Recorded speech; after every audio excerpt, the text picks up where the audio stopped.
Hi friends, अगर आप MLM industry या नेटवर्क मार्केटिंग इंडस्ट्री से हैं और अगर आपने सही कॉन्सेप्ट का चुनाव नहीं किया है तो आप कम समय में बड़ा पैसा नहीं कमा सकते। क्यों? क्योंकि आज दौर है डिसेंट्रलाइज का, आज दौर है टेक्नोलॉजी का, आज दौर है ब्लॉकचेन बेस्ड कॉन्सेप्ट का। क्योंकि आपने देखा होगा ज्यादातर लोग बहुत सालों से काम कर रहे हैं लेकिन सफल नहीं हो पा रहे, तो उनका सबसे बड़ा कारण है सिस्टम का सेंट्रलाइज होना।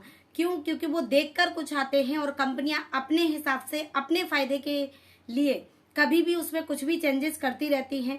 तो आपको डिसेंट्रलाइज सुनने की जरूरत है, क्योंकि डिसेंट्रलाइज सिस्टम पर किसी भी व्यक्ति विशेष का अधिकार नहीं होता है, किसी के भी व्यक्ति विशेष के कंट्रोल में नहीं होता है। जबकि सेंट्रलाइज सिस्टम में इसका उल्टा होता है, वो 100% उस व्यक्ति के कंट्रोल में होता है जिसने उस कॉन्सेप्ट को बनाया है। तो अभी तक अगर आपने डिसेंट्रलाइज सिस्टम का चुनाव नहीं किया है तो संपर्क करें।